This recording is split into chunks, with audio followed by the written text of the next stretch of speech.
So let's jump into some more stuff that if you can afford it, I think you should get. And if you can't afford it right now, then get going in the field and then you'll get it down the line.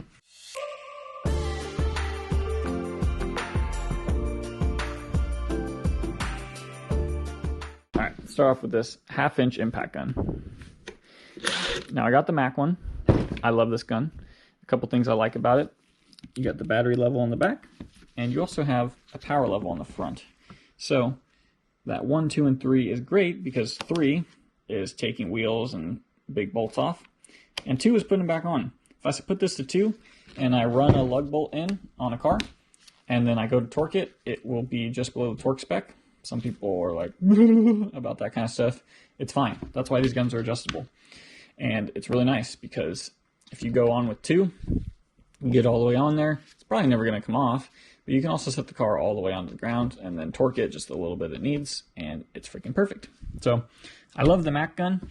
What I would recommend with any of these electric tools is try to get a brand that you like most of their stuff so you can stick with it. I got my Snap-on stuff early in the game, and then I tried the Snap-on 1/2-inch impact from 10 years ago, and I hated it. I hated the design. The Snap-on battery for the 1/2-inch impact only worked with that tool and no other tools, so I hated it. These big Mac batteries work with their lights, works with my lawnmower, works with all my DeWalt tools that I have, so that's why I got this. And I love this gun. But again, try and get the same brand of everything. Milwaukee's getting really popular with automotive technicians, and I've really only heard good things about their tools. A lot of people I work with have Milwaukee now, and that's actually where I'm going to be transitioning to, is Milwaukee pretty soon. Snap-on, I love my Snap-on tools, but our Snap-on guide doesn't come around anymore. But this is a extended length 3/8 ratchet. The thing I love about the Snap-on tools is the batteries are just as slim as the tool. A lot of other brands have really big batteries. Milwaukee actually finally has skinny batteries, which is nice. But I always like the battery size on these. I love this ratchet. It's amazing. I love my 3/8 gun. I really like the handle on this. It's just forward, backward. You don't have to switch anything like you do on these. My 1/4-inch Snap-on ratchet, not extended. I absolutely love this, but it recently started catching on fire, so I can't use it anymore. It does smoke. See that? Oh yeah. I don't know if you can see that on camera. God, that smells bad. Oh god. I have to open the garage door now. So I'm going to be transitioning to Milwaukee very soon because I need a 1/4-inch ratchet. This has been broken for probably 3 weeks now, and it's been horrible. I'm now realizing how much I use the tool because I don't have one. And the Snap-on guy comes around like once or twice a month and only talks to one dude in our shop. So sorry, Snap-on, but not buying your stuff anymore because I can't get help with it or support. So I'm going to get a Milwaukee 1/4-inch. That's going to be me transitioning to Milwaukee. And that's the way the world works. This is the bit driver. So that's a little 1/4-inch bit driver for all of these guys, right? This set has Torx in it, plus Phillips, and even these little bit drivers, right? 10 mil, 8 mil, which are cool because they go in here and they lock in, and you're like, which is the same idea as your traditional bit driver from, construction tools and whatnot. Same as this Milwaukee one. But again, I love how skinny that is. You can see how wide the Milwaukee tool is, the head and the battery. This would not fit anywhere on a car. This fits all over the place. Love it. And this bit set, I love that it has short and long of each one. This is amazing. For European brands, there's lots of E-Torx on the engine bay holding pipes down, trim down, coil packs down, intakes together, air boxes together. And so I use the crap out of these, and the long ones are really useful for getting down in there to get air boxes apart and stuff like that. So this Mac bit set, we'll transition to the bit set here. I highly recommend this bit set because it comes with everything, and they're impact, that's why they're black, which means you can use them on, this guy, and also, they are magnetic tips. So this is my older set. I lost a few. It's getting old. It's a little bit losing its magnetic ability. So I bought a brand new one that I have at work, and I keep this one at home now. But super freaking awesome set. Highly recommend that. And man, I love my Snap-on guns, but I have no support for them anymore. And they're really expensive, so once these guys all start to wear out, I'm going to slowly replace them with Milwaukee. That's just what it's going to be. Another couple things that can be nice if you can afford it is a drill. I just use this Milwaukee electric drill, which is actually pretty freaking good. I have an air drill as well, but I really never need it. This thing's actually pretty solid. It's also great because Mercedes likes to rivet a lot of things together. I don't know why. Door panels, seat trim, for whatever reason. So you got to drill out the old rivets and then, you know, replace them when you go back together. So, love this Makita drill. It's kind of weird that I have two Makita things, but I got these way before I started working on cars. These are probably 15 years old. So, or no, not that old. Maybe like 11 years old. So, I would like to have one brand for everything, but eventually all of this is probably going to be at home, and I'll have Milwaukee at work. So, to go along with the drill, we do have drill bits here. I honestly don't recommend this set. It's really expensive, and I don't think it's that good. I touched on this in my tool video.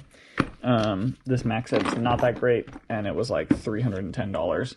There's a much better set. I will put a picture of it up here.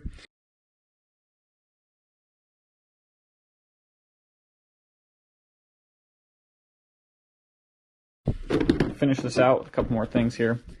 If you can afford it, these are nice, although you don't use them all the time. This is a set off of Amazon of O2 sensor sockets. It's nice to have just this master set. I've used a few of these and they're great. They work freaking awesome. And this set was like 20 bucks on Amazon or 50 bucks or something. So highly recommend that. Again, these are if you can afford it or if you are really staying in the field. This, I love. Is this upside down? This is now right side up.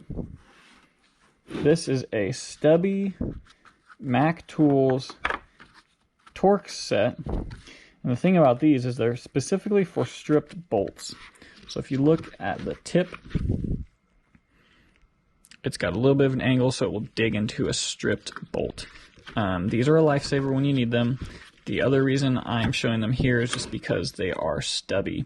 So sometimes I use this just because I need to get into a really tight place. But yeah, these are great. Recommend them if you can afford them. And if you're working on European cars. One thing I did want to touch on is Torx, E-Torx, and Allen heads. If you need them, buy them. If not, don't worry about it. So these are similar. These are Torx. This is what an E-Torx looks like. I have my full set of E-Torx at home, or excuse me, at work.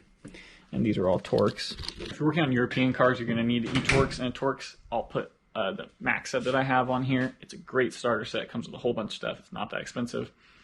And then Allen sets, if you're working on European or even some American brands use Allens. So if you need those, buy them. Kind of go medium on those, maybe go cheap, and then once they break, get nicer ones. But again, that's something you kind of need to see where you're working first and see if you really need them. All right, I swear we're almost done. A couple more things. Adapter set. So what this does is it goes from 1/2 inch to 3/8, or 3/8 to 1/2 inch, or 3/8 to 1/4 inch. This can be really nice when you are working somewhere where only a 3/8 socket will fit, but you really need to bust it off with a 1/2 inch impact gun. Or same thing, you want to put a 1/4 inch socket on this guy to jam something off for some reason, which is another reason I have impact 1/4 inch sockets, because sometimes I put them on this and they go on this 3/8 gun. This is a great thing to have. I would recommend not buying the Snap-on one because this was expensive, and Harbor Freight is the same thing for super cheap, and I hardly ever use this. It's really nice when you need it, but you don't use it that often, so I really can't I can't find a good reason to buy a Snap-on one. So I did. Oh well, if you're starting out and you can afford this, get the Harbor Freight one. And if you ever break one, then maybe get a Snap-on set. But I bet you'll be totally fine with the Harbor Freight set. Knee pad, get that or make it from something you got. That's super nice, not only for kneeling, but sometimes you lay it on a fender or front of a car and you got to lean over to the back of like a taller car or something like that. So that's super useful. Dinner time? 5 minutes. Okay. All right, to finish out this video, here are 6 things you do not need right away, 7 things I use all the time, and a couple ways to get deals on tools. So 2 tools I forgot to mention that were on my list is a 3/8 torque wrench and a 1/2 inch torque wrench. I recommend getting good brands for those, especially with newer cars. You need digital, you need torque to yield or torque angle, whatever you want to call it. So I recommend buying nice torque wrenches, very nice ones, and you will keep them forever. Try and get them on a discount. So 6 things you do not need right away. 1/4 inch torque wrench. You're not going to need it very often. When you do, you can borrow one. And once you work for a little bit, you're never going to use one again because 1/4 inch torque specs you're going to do by hand, to be honest. So don't buy one. Don't need it. They're expensive. Don't do it. Jump box. You really don't need a jump box at first. You're not going to be doing that many things that need a jump box. And if you are, you can try and borrow one from your team leader, shop foreman, something like that. But if you do want one, I will post a link for a really good one that is branded as the Mac one and then priced up twice as much. But here's the person that actually makes it and the cheaper version. Soldering iron, you don't need right away. Eventually you'll get some electrical repair stuff. You don't need it to start out. Specialty tools, you do not need to start out. You can borrow those from people. You can use shop tools. You probably won't need them at first anyways. And that also goes for diag tools. Compression tester, if you're working at independent, maybe. But a lot of OEMs, factory tools, people have them, or a lot of Mercedes, you can't do a compression test on them, or you don't do a compression test on them. So if you're working for Hyundai, you're going to need a compression tester and a leak down tester because you're going to use it all the time. But a leak down you can borrow from somebody. So it depends on where you're working, but you probably don't need that diag stuff to start out because someone's going to be helping you with it, or you can borrow it from a foreman or team leader or something like that. Now, 7 tools I use on a daily basis. Air check, almost every day. 3/8 drive gun, almost every day. 1/4 inch drive bit gun, every freaking day. 1/4 inch drive ratchet, every freaking day.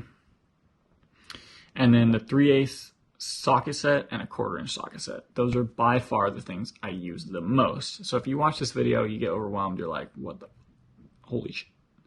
Just buy those things and maybe some wrenches and pliers. Get your job. Start working, see what else you need. But 3/8 socket, 1/4 inch socket, and something to turn it, either a ratchet or a gun, air check, and stuff to take wheels on and off, torque wrench. You're good. You can start. So to finish this out, some ways you can get deals on tools and hopefully save some money is student deals are the best. I bought my torque wrenches and my Snap-on guns when I was in school because our discount was up to 60%. On my torque wrenches, I got 60% off. It was ridiculous. So try and do that. And if you're like, hey man, I'm not in school, well, see if you know someone that is, or if you are taking classes or you're an apprentice, ask your tool guy. Say, hey man, do you have any like student pricing? Or hit up the brand if you're in a program that doesn't have a specific guy. We had a Snap-on guy that came to the schools.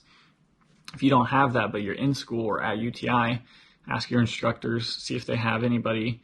They probably have a tool guy they're buying tools for the program from, so he might give you a student discount, or maybe you can email or call Snap-on or something, or hit up the local tool truck and say, hey, do you know if you guys have a student discount?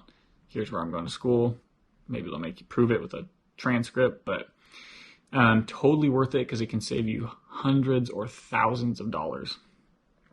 Again, when I was in school, I bought 3/8 torque wrench, 1/2 inch torque wrench, 3/8 gun, 1/4 drive bit gun, 1/4 inch ratchet, and my ratcheting Snap-on wrenches. I bought all of those with the student discount and saved like at least a few $1,000s. I think like $3,000. Maybe $2,500. It was a lot.